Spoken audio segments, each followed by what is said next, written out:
What is going on, everybody? My name is Japes. Welcome back to another episode in my path to power. Before we get into that, if you guys are looking to purchase any MSP or PSN cards, make sure to check out thegamekeys.co.uk, or if FIFA coins are more your thing, check out justfifacoins.com. You can use the code Japes to get yourself a 5% discount on their instant delivery.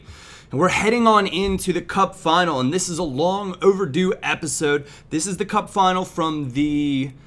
the 7,500 coin tournament bonus NE11 Cup, and I was coming up against Electro Nick Fear and his Kingslayers FC squad.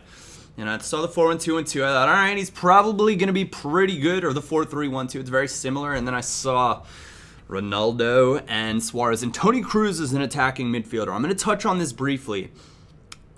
And this is one of those things that I've noticed. I don't know about you guys, but for me, whenever I see somebody put Toni Kroos in an attacking position, I generally assume that they're going to be a good player.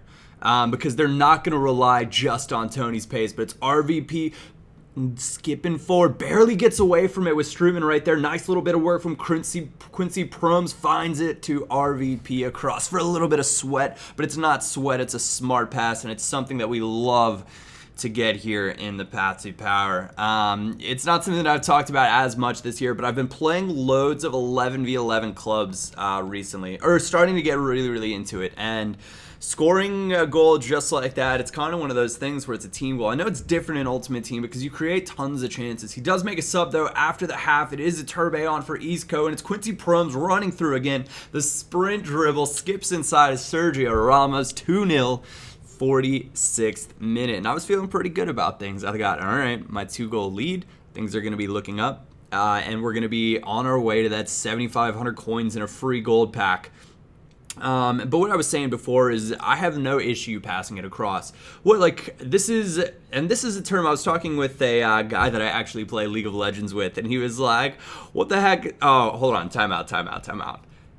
As soon as I gave up this goal, I went for that pass back. There were two terrible mistakes there. First, I tried to take it too early with Peace Check, and the second time I tried to, I don't know why I passed it to the middle. And as soon as I gave that up, I knew exactly what was going to happen. So he manages to take one away from me there. So we end in the 90th minute, and I'm going to go back to the Tryhards thing. We're just going to commentate the rest of this game out because it gets to be pretty epic. But the Tryhards thing is something I wanted to touch on. You can see the percentages right there. It was 60% possession. I just couldn't find that last goal. Now we had one game left on our loaned Ronaldo, and I thought if there was a time for a free gold pack and 7,500 coins, it would be to bring him on right now. But we gave up a penalty in the second half of extra time. It was brutal. It was so brutal. And it's Sami Khedira up forward, and I watched it. I was like, I don't see the contacts, but I think there probably was contact.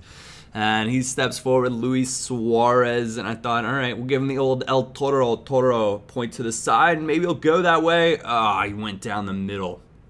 No such luck. 3-2 now, 119th minute. He makes an error to pay me back. Why on earth are you crossing that in with this much on the line? I have absolutely no idea. I'm on all-out attack. You can see by the numbers that I have forward. It's Depay forcing the issue, coming inside. Over to Ronaldo. It is the Rabona fake worth 1,000,000 coins to me. Well, not 1,000,000 coins, but exactly worth his loan spell right here. The one moment from Cristiano Ronaldo that makes him feel oh so very worth it. He slots it away, gets us to 3-3. And those of you guys that have been in Path to Power for a long time know that, generally speaking, I do not lose very often on penalty kicks. Now, it's not to say that I don't lose on penalties. I just don't lose very often, and that's a wonderful penalty. Counting out the 1,000, 2,000 Cristiano Ronaldo, he does have a good penalty kick stat, so I was able to get away with that. Now, I thought he'd go over to the right. He went a little bit to the right on the penalty that he took in extra time, so I thought he'd probably try to go a little bit further over. We decided to go down the middle of that net, hit a little bit of top net, the best net, and on this one, he's got a Turbe on as a substitute, which kind of is weird the way substitutes almost always end up taking penalties. It kind of sucks. And I wish you could set which players were taking them for you. But he He reads me there, he messes up, and it's on to Ronaldo. Little El Toro action, and I got it right. I figured he'd go back to the tried and tested down the middle. 2-0 now at this point. He hasn't made a penalty. One more seals the deal, and there it is from Wesley Sneijder giving us the victory. 7,500 coins in an up and down game where we just pulled it out at the very, very end. So 3-3, there it was.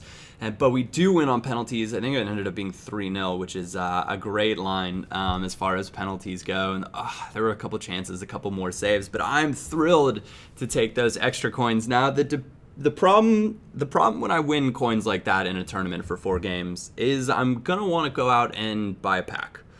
And some of you guys are more disciplined about this than I am. Younger Cook does sell on right there. But we progress a little bit further. We did have our free season ticket pack the next time that I was able to log back in. Marcel Janssen, not who you want to see in your season ticket pack. You're hoping for the best, but we did get a squad fitness. We got a couple players that'll sell on for a little something, a non-rare contract, which helps out with Path to Power quite a bit. But I was thinking about it, and for what I spend on contracts and fitness cards and that sort of stuff, I get gold. Well, this is me trying to justify it. It's really not a good use of your coins if you're trying to build up to a super powerful squad, but this is kind of the way that it worked out for me.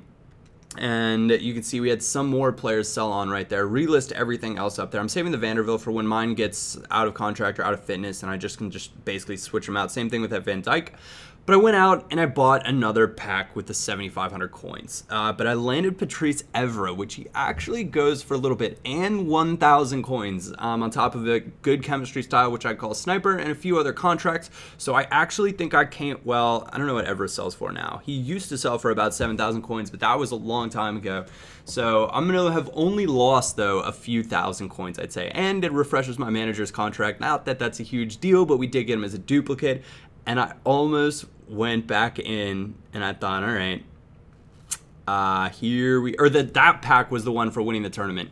This pack is the one, no, the previous pack was the one for winning the tournament. That previous pack was my season ticket pack. This is the pack that I bought with the 7,500 coins. I'm all over the place. But c'est la vie. And I didn't get anything. I just wanted to see if I could get something. I was so hopeful, and that was not a good return on my investment whatsoever. And I almost went and bought another one. I told myself no because you guys would be mad at me. But that's where we're going to leave it for this episode of Path to Power today. I want to thank you guys very much for tuning in. Thank you all very much for your support and for watching these episodes. Other than that, my name is Japes, and I will catch you all next time.